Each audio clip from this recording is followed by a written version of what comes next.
Swami sir, can we start? Yes, yes.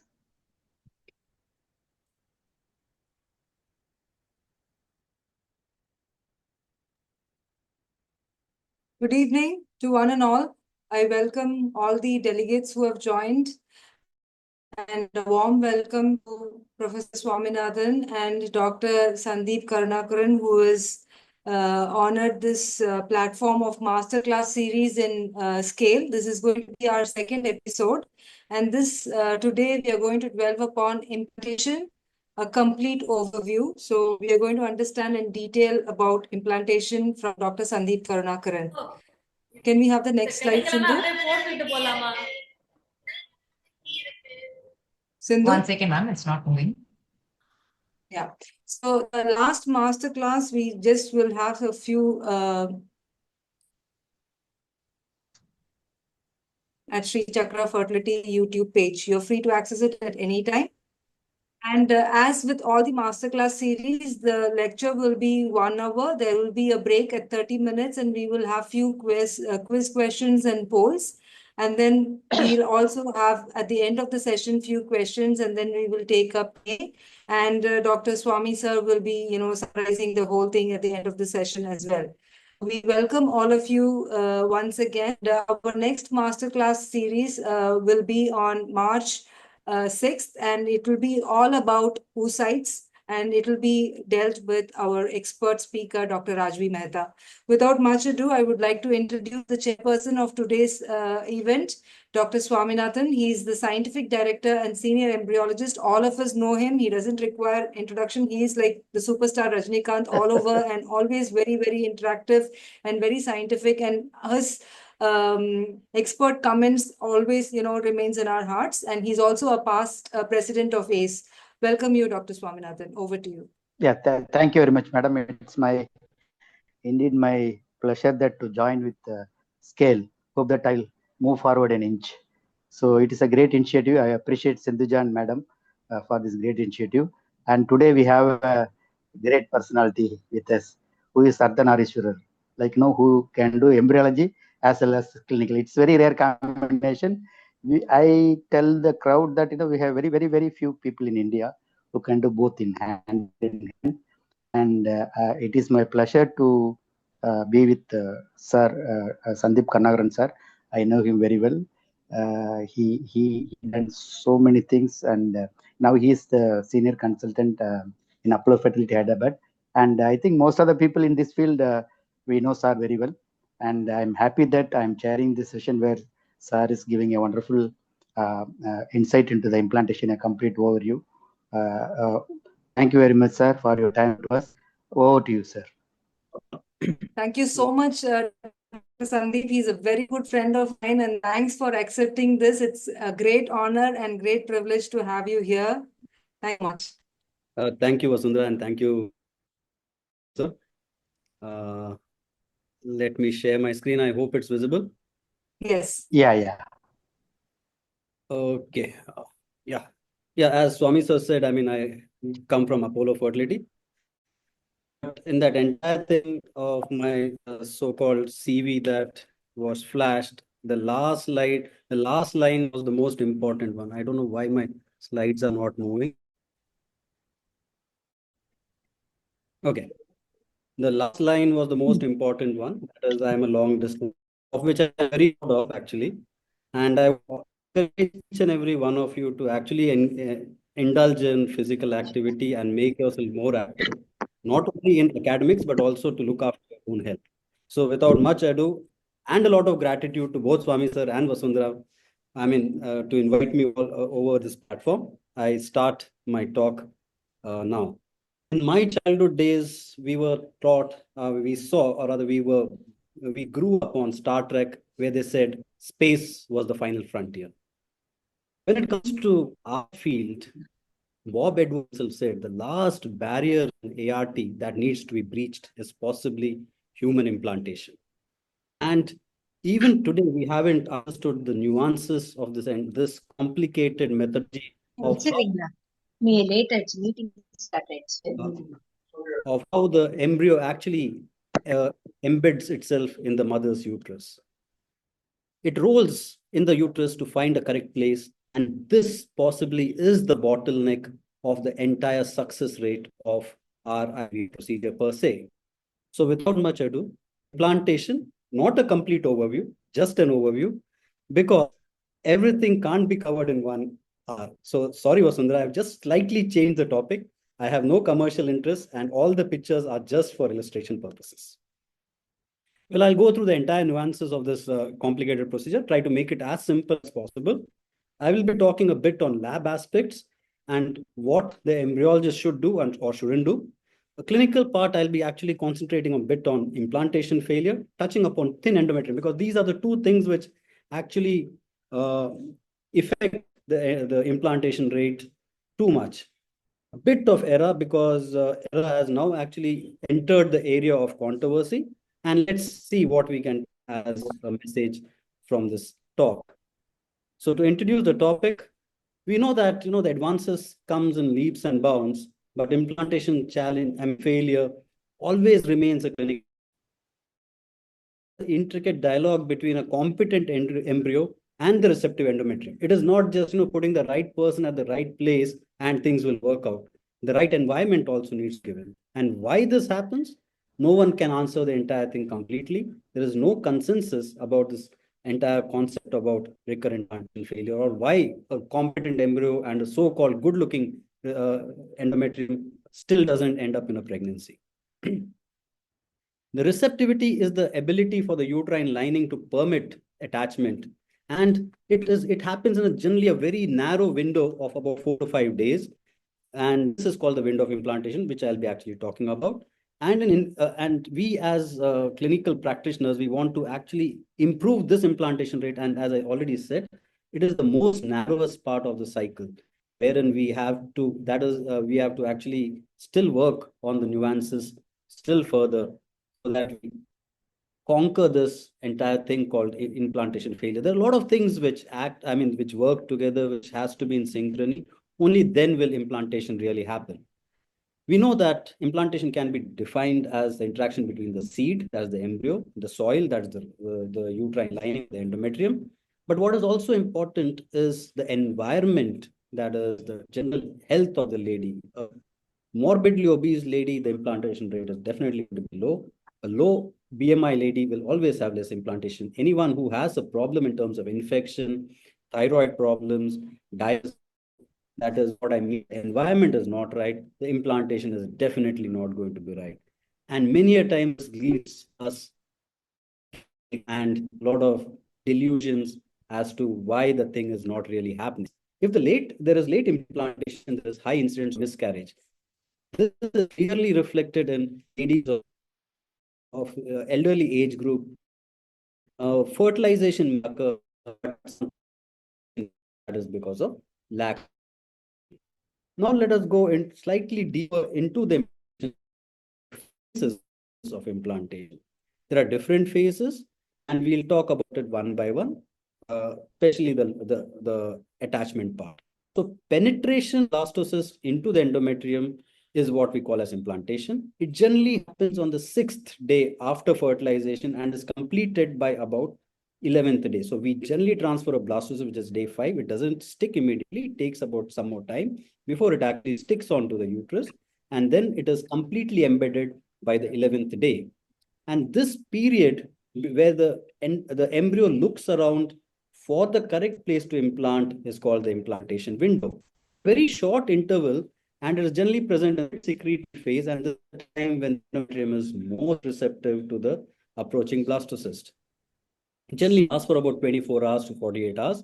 And important thing out is the integrins, which act as the markers of implantation. So that endometrium needs to be primed by estrogen and progesterone, and these actually enhance the endometrial receptivity during this period.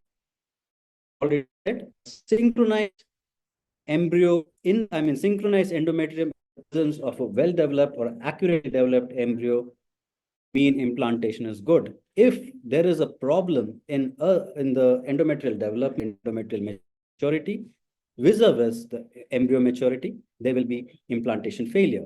And that is exactly what we know as window of implantation, generally seen around this point in time.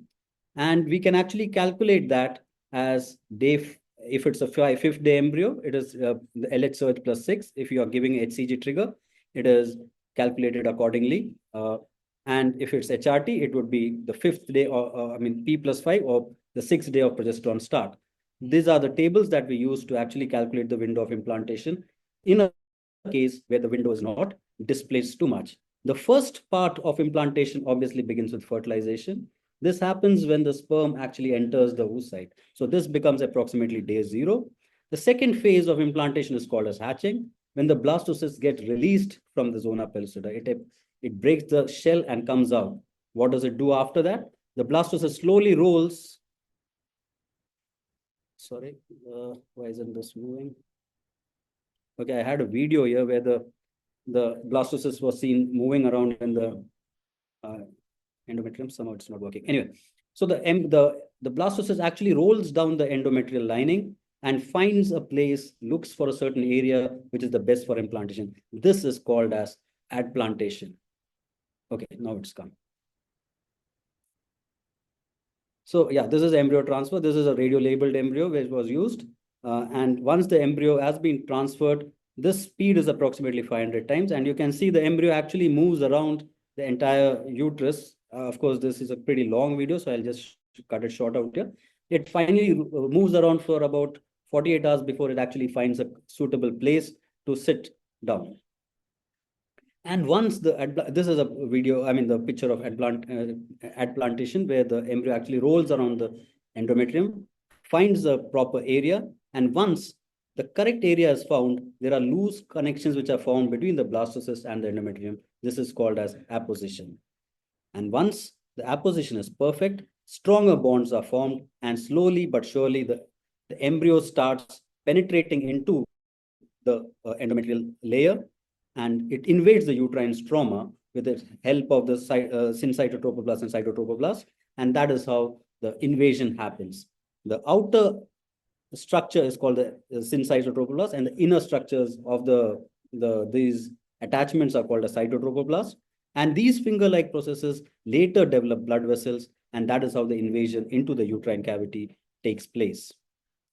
By around day 7, the blastocyst gets implanted. That's the day 7 of fertilization into the superficial layer. By day 10, it has gone into the thing. And by around day 15, the blood vessels actually penetrate from the uterine, the maternal blood vessels enter the uterus and the embryo, and vice versa. After that, there is a protective layer which is formed that is called as desudalization. This is a biological transformation of the outermost layer of the endometrium. And this occurs by around day 23 to day 28. It has certain functions. It forms a local microenvironment to promote trophoblast attachment and invasion. It also prevents further embryos to get implanted. Also, it acts as a protection from the maternal immune response and prevents rejection. That is called as immune tolerance. So this is how it works. The blastocyst enters the uterine cavity, goes out of the zona pellucida, rolls around. The inner cell mass actually gets attached to the endometrial layer and finally gets embedded into it. It is not a very simple procedure as the diagrams actually show. There are a lot of chemicals which are involved in it, and every structure actually releases certain chemicals. The trophoblast releases a huge set of chemicals. The blastocyst secretes its own set of chemicals. The vasculature secretes its own set of chemicals. The most important ones the blastocyst secreting is the HCG, integrins, HLAG. Trophoblasts also secrete integrins, HLAG. The vasculature secretes what we call as VEGF, fibronectin, and integrins. So integrins per se play a huge amount of role. VEGF plays a huge amount of role. And also HCG is the trigger which actually gives us the idea that pregnancy has actually happened. Oh, I'll skip this, but this is the entire set of chemicals that actually work to help us implant. But to cut short the entire thing, these are the major things which actually help implantation between the trophoblast and the endometrium. The CD44, the OPN, the trophonins on either side, the selectin, the Lewis X factor. These are the things which bind between the trophoblast and the endometrium, which causes the adhesions, the first bond to actually form. And this is the beginning of implantation. I think we'll take a small break here for the quiz. Okay, sir. Should I stop sharing, Sindhuja? Yes, sir. That will be nice. So I'll just share a small poll. So all of you can answer from your thing. The answers will be anonymous. So just I encourage all of you to attempt. This is just a quick recap of whatever sir has mentioned.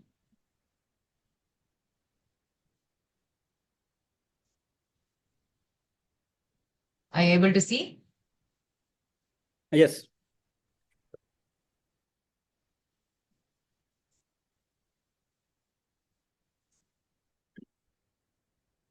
Nice. I encourage all of you to participate. This is just to keep us all actively involved.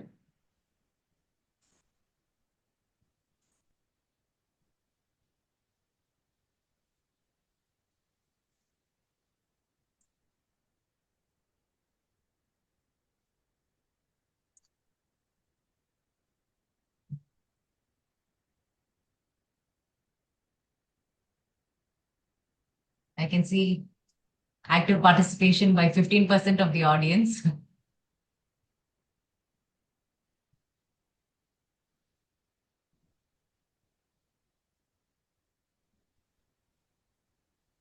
Sir, your presentation is like watching a movie, sir. It's really nice.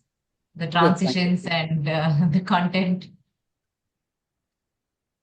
Thanks a lot. Oh, wow. 43% are participating in the quiz. It's very nice to know.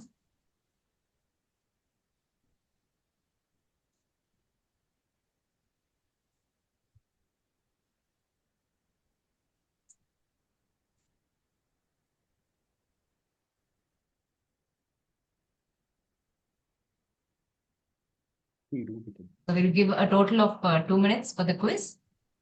Yeah, take your time.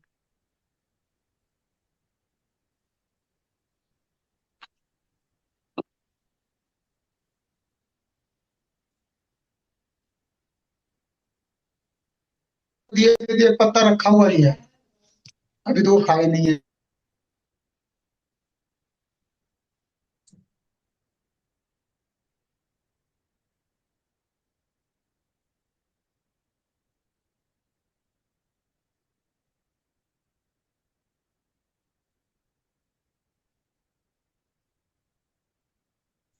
About 75% of the people have participated. So I think we'll just end it in a minute and I'll share the results.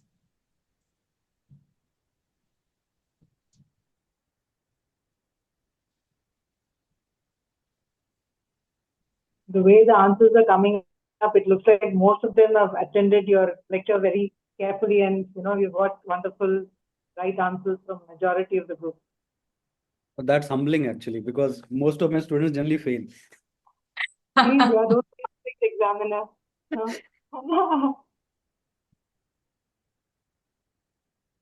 No, but I'm actually very proud of my students. Be Yeah. be it the army ones where I actually started teaching, to the ones in fertility. And some of them are doing so well. So I'm so very proud of it.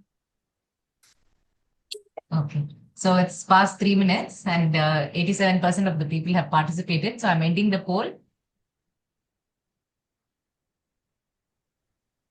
Okay. And I'll share the results now. Is it visible for everyone? Yeah.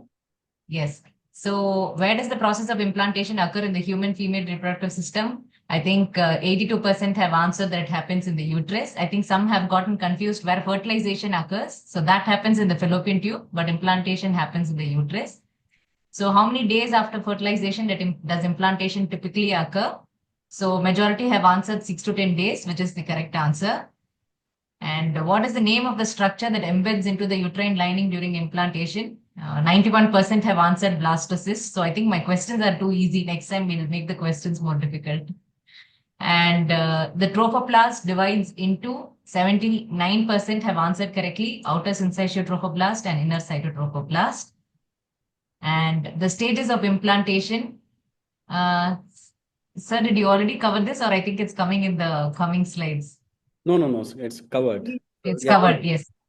So the correct answer is the first option, which is adplantation, and then apposition, adhesion, and then invasion. So I'm happy this was a trick question.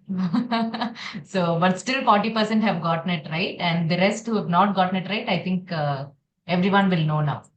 So I'll stop sharing and everyone can see the correct answers. Sir, so I'll stop sharing and you can restart your presentations. The second half, more people will listen carefully and it will be 100%. Next 5 questions will be like, 100% results for us. Yeah, Yes, let's hope. Thanks, Okay. everyone. Yeah, once the pickup is done, we send our gametes to the lab, and that is where the embryo is actually formed. The first 5 days in an IVF cycle happens in the lab, or the first 5 days of life actually happens in the lab. And lab aspects play a very important role in the entire makeup of the child. So again, I think, oh God, 1 second, this thing is just not working well. Okay. So I mean, as I said, lab aspects play a very important role. And this has been accentuated by the fact, which was said in the Cairo consensus, and they issued a guideline. So what is important in the lab? Everything. That everything that you do in the lab has an effect on the embryo. It might be small, it might be devastating, but it definitely has an effect. And the role of embryologists become very crucial because they handle the entire thing within their own palms. And we can actually improve the quality of outcome. I mean, the entire quality of the outcome can actually be improved, not only by our actions, but also by preventing certain adverse inactions also. So both actions and inactions affect the quality drastically when it comes to the embryo quality. And embryo quality is one of the most important factors when it comes to implantation. The environment of the lab, be it the amount of VOCs, the air contamination, the particulate matter, the ambient temperature, humidity, everything plays a very important role when it comes to the embryo per se. VOC, air contamination, particulate matter actually affects what we call as the epigenetic change. Temperature and humidity actually affects what we call as the osmolality of the media. Everything has a definite effect on the outcome of the IVF cycle. So a small mistake can be amplified into a pregnancy failure. And what we will know it as is possibly only as an implantation failure. So lab becomes very important. And it is very important to measure all these things repeatedly, periodically, and as per SOP. When we measure the VOCs, we should measure it as parts per billion and not parts per million, because the limit of VOC level is approximately 1 ppm, and the least count of 1 ppm, if there's a least count is 1, and there is always what we call as a slight error, we might actually be working in an area where there is high VOC without even knowing it. So use the correct VOC meter.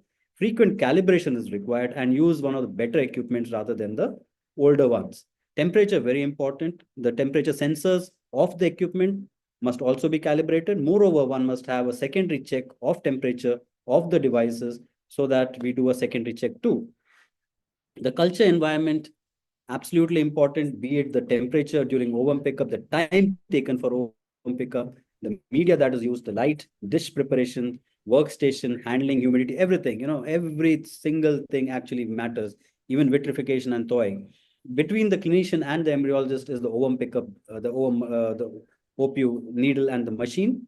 The OPU needle, the temperature needs to be actually increased. And how do you increase the temperature of the needle to about approximately 37? You can never make it continuously at 37. This is by flushing prior to the start of the pickup. So a lot of people think we flush the needle to actually increase the lubrication. No, it is not to increase lubrication. It is actually to increase the temperature of the needle, which might not be kept at 37 degrees. Also, depending on the length of the needle, the size, the gauge of the needle, and the length of the tubing, we must actually change the vacuum setting so that the best vacuum is transmitted to the follicle, and the flow of the follicular fluid into the collecting test tube is steady and not in a jerky manner. Cold chain, again, very important, be it media or be it the drugs too. So we must, I mean, most of the reputed manufacturers do assure us that the IVF media or the drugs reach us in correct temperature. We must do our bit by checking the temperature data logs, check the batch numbers, and also promptly put the entire thing back into the cold storage. And when you use cold storage, don't use your domestic refrigerators. Please use pharmacy grade refrigerators, because the fluctuation of temperature is much better regulated. And these refrigerators do have a better circulation of air, which helps maintain a constant temperature. Also, segmented refrigerators are also available, which help us maintain better temperature. Dish preparation is generally given off to the junior most person in the lab, but unfortunately, this is one of the most important things that we do in the lab, because a slight delay in covering the media with oil would mean a change in osmolality. If you read the Jason Swain article, he emphasizes so much about the osmolality and how it actually affects the development of the embryo. It's actually eye-opening. So dish preparation should be done under LAF cabinet with air on to the minimum possible, and cover the culture media as soon as possible. The culture media droplet size, don't try to save money by making smaller drops. Smaller drops have a tendency to change osmolality fast. Bigger drops are slightly better. Optimize your culture system, optimize your dish preparation. I would encourage that 2 people make the dishes rather than a single person. Workstations, buy the better one wherein the temperature is actually stable. Most of the workstations have a slightly shoot up of the temperature and then it comes down, and then there is a fluctuation like a sine curve, and finally it stabilizes. So if your workstation is taking a lot of time to stabilize, please make sure you switch on your workstation much before your procedure actually starts. Handling biologicals, you must calibrate the surface temperature for every particular dish. Most laboratories turn off the airflow, especially when dishes are made, but this is not advisable. Otherwise, there is no point sitting in a lab chamber per se. Also note, if your dish is not, if the lid is not kept, and if there is no oil, the evaporation is faster. So when you're handling biologicals, make sure you're fast, efficient, and precise. And always keep a backup person standing by to pick up the dishes, keep it in the incubator, transport it, because every small movement will save time, and every single second or microsecond is important. Osmolality and humidity, I cannot but overemphasize the importance of this, because ultimately what matters is osmolality and pH, and the rest of the thing, that is CO2, the temperature, everything helps in controlling pH and the humidity of this. When it comes to micro manipulation, or let's say oocyte handling or micro manipulation, be it ICSI or be it embryo biopsy, speed matters. Do it in a heated stage. Do it using media which is not bicarbonate buffered. Use a HEPAS and MOPS buffered media, especially if the person is a beginner. If a person is a beginner, make sure you make the plates with lesser number of oocytes, because oocyte is the most vulnerable the biological in the entire system, because the entire chromosome network is in the form of a meiotic spindle, and one strand breaks means you end up in aneuploidy. Be very careful about the culture condition. Make sure your culture conditions are optimized. Nowadays, we believe in what we call as undisturbed culture. So look at a dish only when it is needed. You don't have to see a dish on day 2. If you actually do the first check, you can actually do it the next check on day 3 itself, or on day 5. Once you are assured of the quality of your works, of your culture condition, then possibly after FERT, you can actually just see on day 5. You repeated taking the dish out of the incubator to see whether the embryo is growing, not growing, of course, is not going to be very conducive to good growth. Also, select your media and disposable based on quality. Make sure you use the better media, better disposable.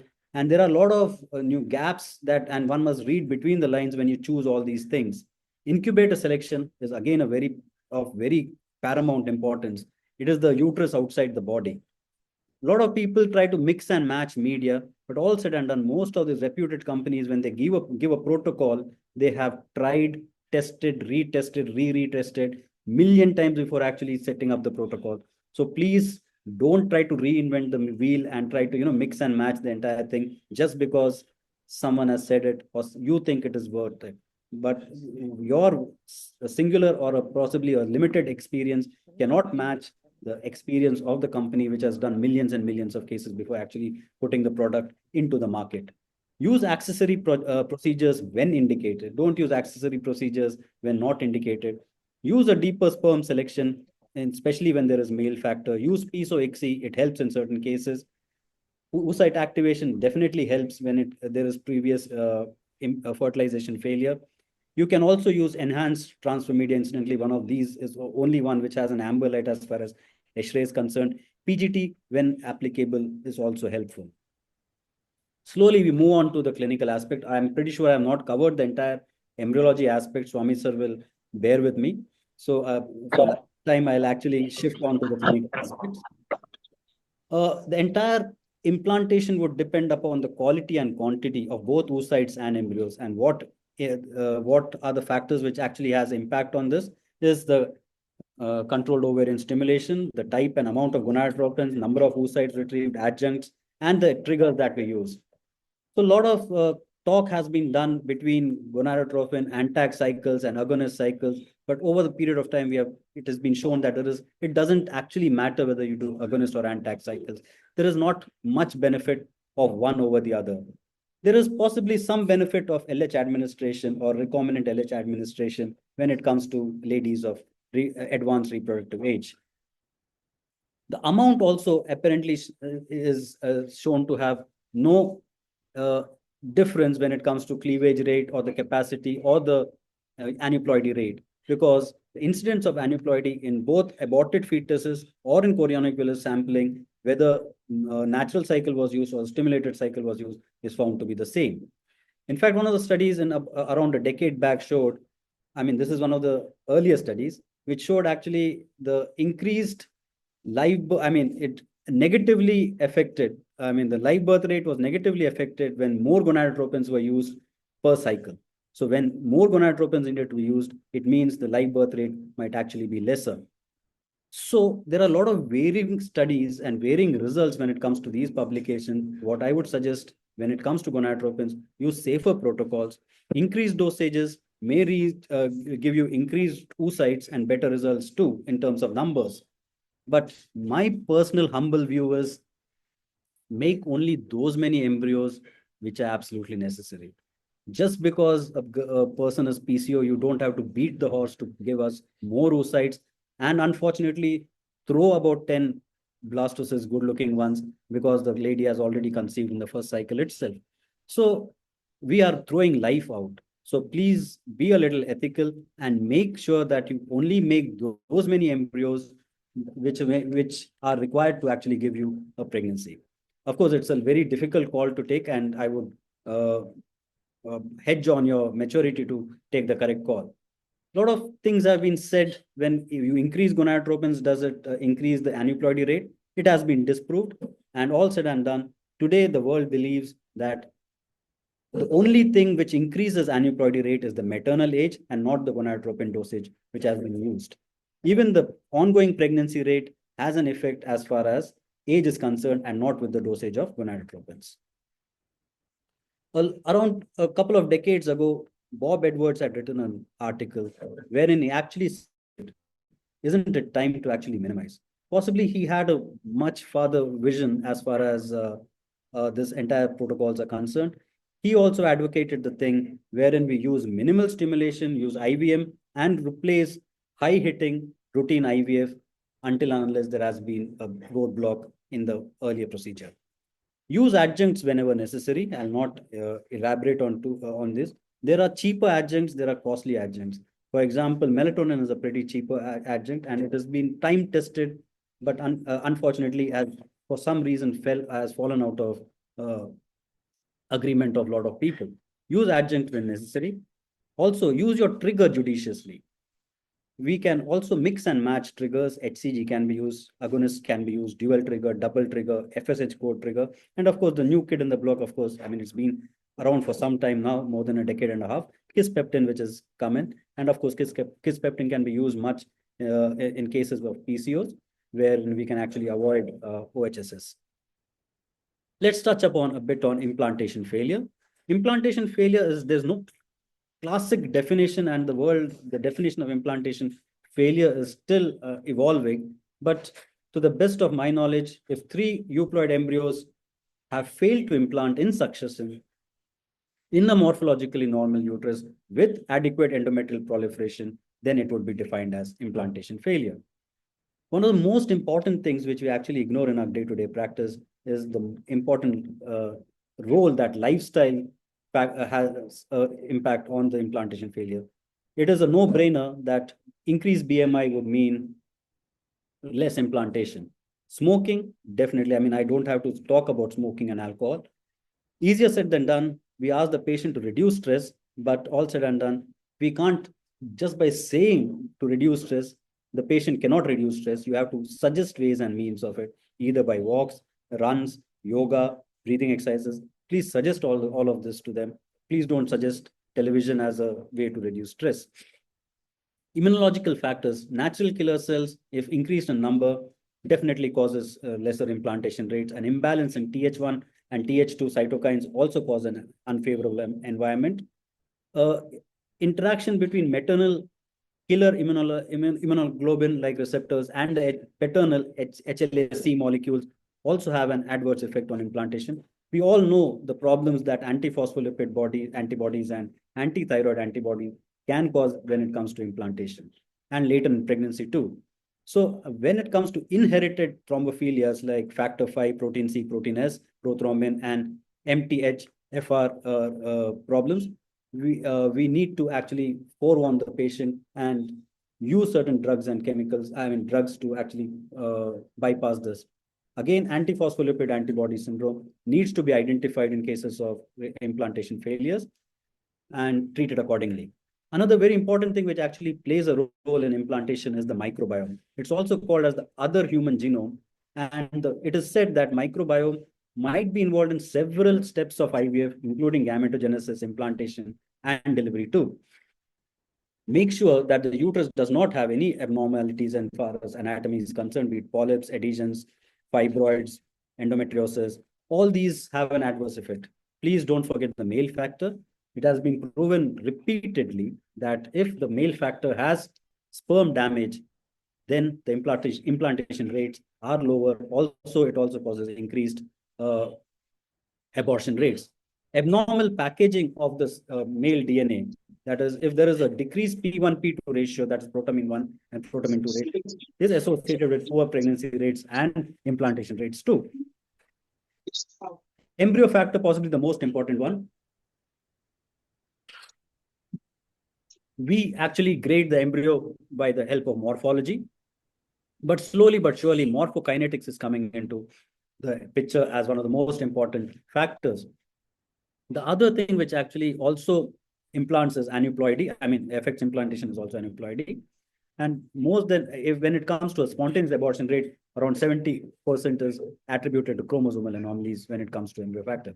So please improve your lifestyle, cut BMI, no smoking, alcohol, limit stress, curtail and correct diet, most important things. Use the proper ovarian stimulation protocol, use the proper IVF or the embryo transfer protocol, use appropriate steps and avoid inappropriate steps just because it gives you a better margin. Use immunotherapy when it is used. It's still a little controversial. Guidelines not available, still evolving, but use according to your discretion. Anticoagulants do help in terms of when it comes to repeated implantation failure, especially due to the immunological causes.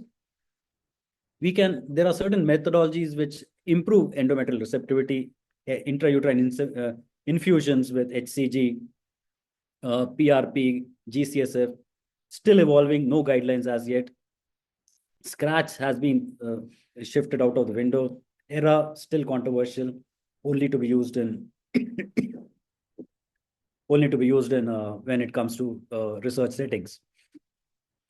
relook at the probiotics that you're using. If there is implantation problems, visit the uterus again with a hysteroscope, revisit male factors, and sometimes do a PGT. There might be some structural issues with the chromosome per se. Now, till now we have been talking about the quality of the endometrium. What if there is not enough endometrium? It is too thin. Well, what is thin endometrium is still not very well defined, because even endometrium as thin as 4 millimeters have been shown to give pregnancy. But the optimal the range is somewhere around 8, 7 to 9 is what they say is the cutoff for frozen embryo transfers. As I said, up to 4 mm has also been reported to give pregnancy, but generally above 8 is what we generally look for when it comes to achieving pregnancy. So thin endometrium affects approximately 10% of our cycles. And this difference, there's a huge lot of difference between clinic to clinic, because there's a lot of variation in the methodology of measurement, the technique, the ultrasound equipment that we use, because there's a lot of non-standardization in the techniques that we actually use when it comes to measuring. So why does what are the causes of thin endometrium? Huge number of them: Asherman syndrome, previous history of DNC, endometritis, septic abortions, fibroids, etc., etc. So a lot of things where the uterus is not ready to actually receive the thing. So if at all, it's only thickness that we measure. Is there anything else that we can measure? We can actually measure volume with 3D. We can measure the pattern, the blood flow, uterine the endometrial contractions, and so on and so forth. So most important thing is to correctly do the TVS to measure the endometrial thickness. And there are other things like hysteroscopy which can also be done. Most of this still are on a evaluatory basis or a research setting. When it comes to treatment protocols, estrogen still remains the backbone of thin endometrium, but we can add on growth hormone, HCG, tamoxifen, vitamin E, aspirin, and also improve the blood flow with the help of sildenafil. All these things help. There are still more things which are appearing on the horizon. Botulinum toxin is one of them, stem cell therapy, GCSF, PRP, Chinese medicine, acupuncture, still at research stage. All said and done, this is a beautiful paper. This is, of course, the paper from 1995 where Applebaum had written, when he defined, or he suggested something called as the uterine biophysical profile. And this has been actually accentuated in one of the articles of a Chinese paper, which came in 22, which actually gave a scoring sort of a thing, wherein they measured thickness, volume, the echo, the lining, the peristalsis, and the blood flow, and it gave a scoring, and hence evaluated the endometrial receptivity based on these scores that he got. So one final word I would say, don't just not give a person don't give embryo transfer just because the endometrium is thick. If everything is normal, please do the transfer, because if the score is good, I think a transfer is mandated. Also, when you're doing a certain thing in a thin endometrium, please counsel the patient, tell them there's possibly a little risk involved in terms of success rate. And if nothing works, then of course, surrogacy is an option. Briefly touch upon ERA. It came in a big way about a decade and a half back, but today the current guidelines of ESHRE say that there is still insufficient data to recommend ERA as a routine thing that needs to be done for RIF cases. Well, when we do an ERA test, it actually is a duplication of the cycle, of the transfer cycle, which we do on a previous cycle, and this is the results that we get. Receptive, early receptive, and late receptives are almost normal. If we get a pre-receptive or a post-receptive or a proliferative endometrium, that means the results are absolutely abnormal. So it helps us put the embryo at the correct time, and the ERA will actually tell us when the window of implantation is, where the window of implantation is. Just a second.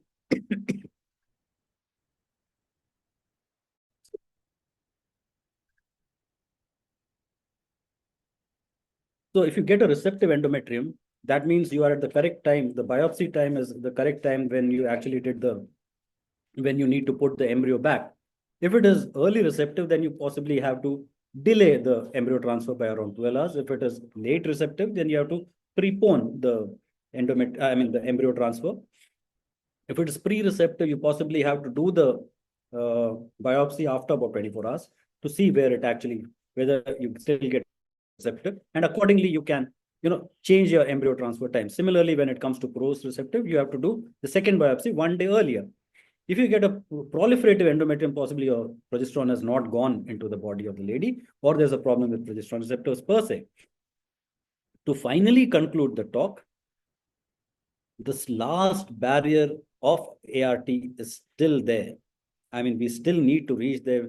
Just proves that we have a long way to go before we reach our destination and giving better and better results to our patients. There are so many possibilities at times. It is a paradox of choice, what to do, what not to do, what to choose. It is difficult, but I think the most important thing is to be transparent with your patient, talk to them as much as possible, take them into confidence and do the procedure, making them equally participants into decision making. It is almost like clutching the few straws when you're drowning. So what I would suggest is change your protocols, try adjuvants, possibly try some amount of experimental therapy. And as I said, counsel your patient, confide in them, clarify what you're doing, and that will give us better results, be it endometrial scratch, ERA, uterine flushing, immunological therapies which are still there, special medias that can be used, that is embryo glue and embryo things, can be used. It's the amber light when it comes to ESHRE guidelines. PGT also would help in improving implantation rates. It's a long road ahead, and we still do have a long way and possibly a winding way to go before we reach the final destination.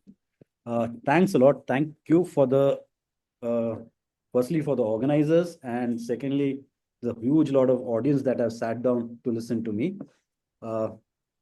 Thanks a lot. Over to you, Sindhuja. Swami, you can please. Thank you, sir. Let Swami sir give some concluding thoughts before we go for the questions. Yeah. Thank you very much, sir, for the insight. All we know that, we can't complete, implantation. Actually, we are fighting against the nature. So implantation is the ultimate sum of the efforts from all the people involved, from the clinician, from the patient, of course, the embryologist. Probably I will tell Sas the entire lecture in probably from 6 points, from starting from endometrial receptivity, and then the embryo selection and embryo transfer, luteal phase support, and immunological and molecular factors. Of course, last is the lifestyle and the adjunct therapies. So this is a very, very complicated thing. I think this is the secret behind, the implantation, the beginning of the life. We create embryos and it has to get implanted. It is a highly synchronized process. So I think we are inching towards understanding the implantation, how to overcome that. Probably once we understand this fully and the mechanism behind it, especially in the molecular level, I think we can give better results to our patients. Of course, we know the problems involved in creating the embryo. I always tell and advocate that, the embryologist job is not only creating an embryo, handling the embryo to become viable and selecting the best embryo, which you feel it is having all the qualities to implant from your side, because you know better than anyone else, because you are growing the embryo. There are 200 parameters to create an embryo. Sir mentioned few points, but a good embryologist will understand the impact of time, temperature, and other factors. I think we synchronize, we try our level best. Our ultimate wish is that we want to make every patient pregnant who visit our clinic, but I think it will take some more time, probably in another 50 years or so, because the technology comes and goes and the biology remains the same. Thank you very much, Scale team, for giving me this opportunity to chair this session. Over to Sindhu. Thank you, sir. Thank you, Sandeep, sir. Thank you, Swami, sir.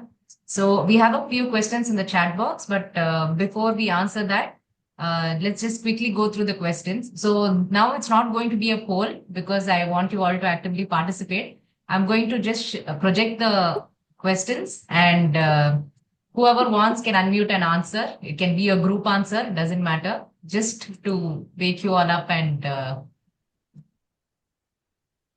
so is my screen visible? Yes.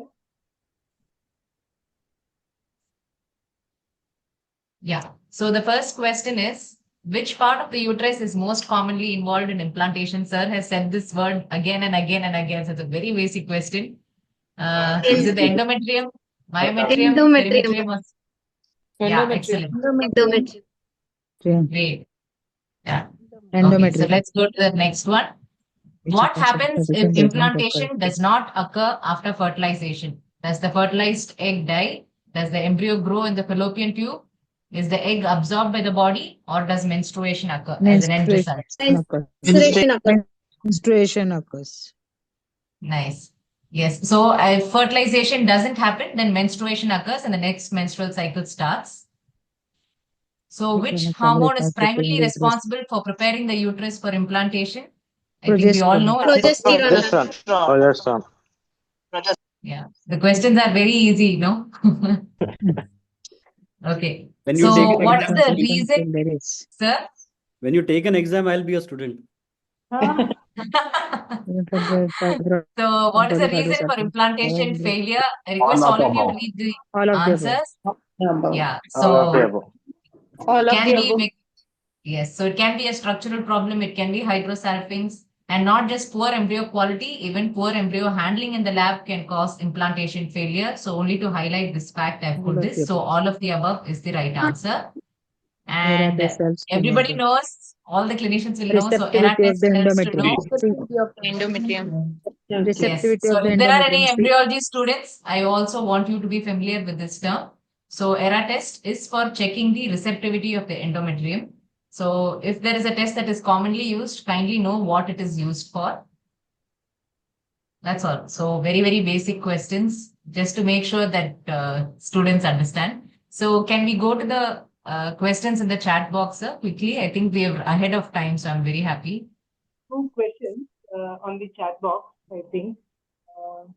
Yeah. The first question is, how can errors in the embryo grading by laboratory technicians lead to implantation failure or miscarriage in ART, ultimately causing suffering for patients? I think errors in the embryo grading by the laboratory technician, how it can impact ART outcomes and miscarriages, and ultimately, patients having a Yeah, it's very simple. I mean, if you if you can't grade an embryo properly, it is something like, giving the first chance to an undeserving student. So you might actually increase what we call as time to pregnancy if you can't grade the embryo properly. So we generally, as clinicians, would want to put the best embryo first, and then the subsequently. I mean, so first part is, if you can't grade the embryo properly, and you say it's a grade 1 embryo, it raises the hopes of the patient, and then ultimately it might not really work. So that is one way it increases the suffering of the patient.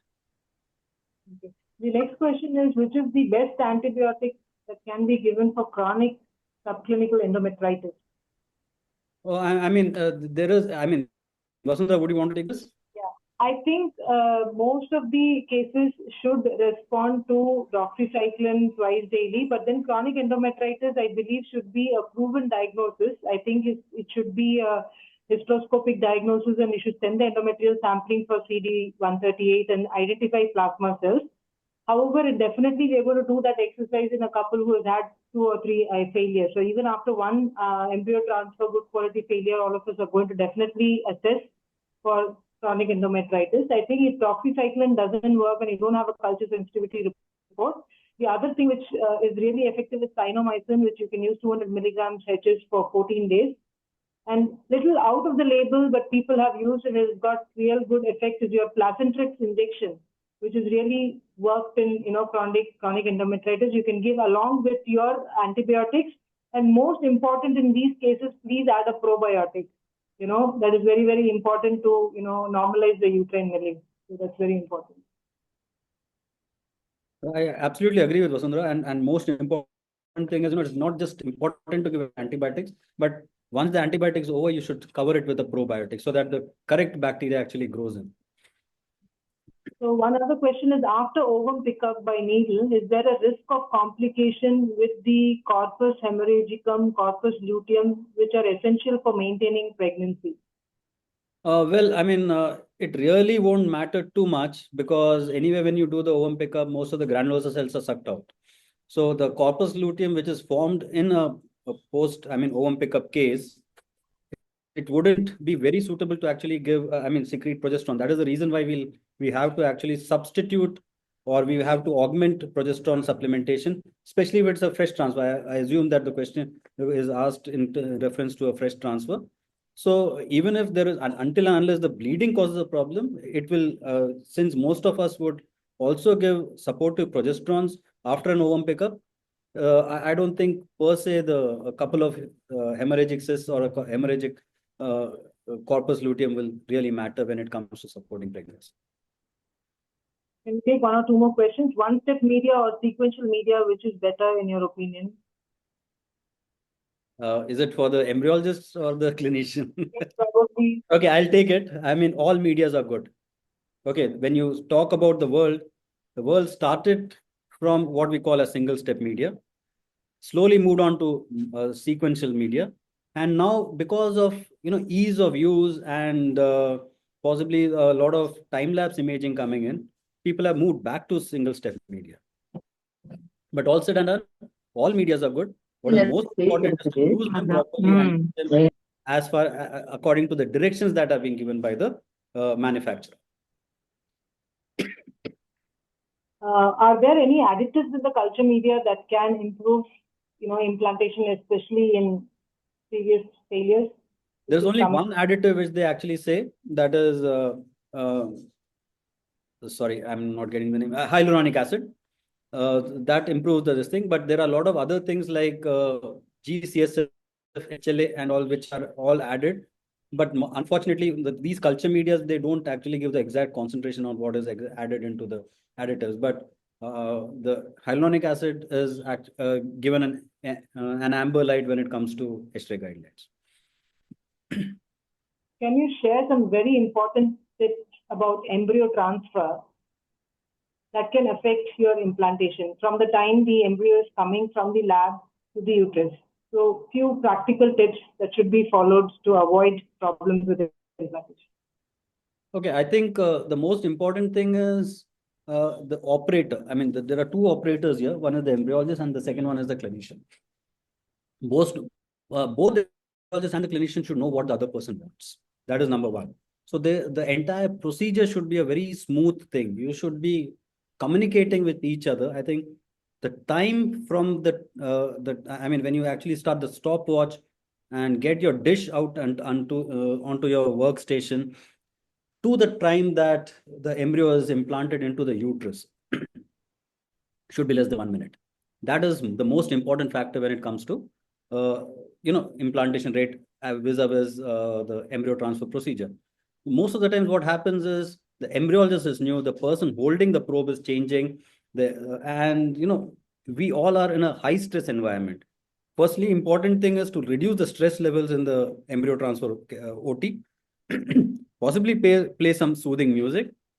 Tell your embryologist exactly how you want your embryos. Some clinicians want just put the outer and the embryologist puts the inner and pushes the thing. So whatever you want as a clinician or you want as an embryologist or what the clinician want must be clearly conveyed amongst you two before you actually start the procedure. Make sure that the bladder is adequately full.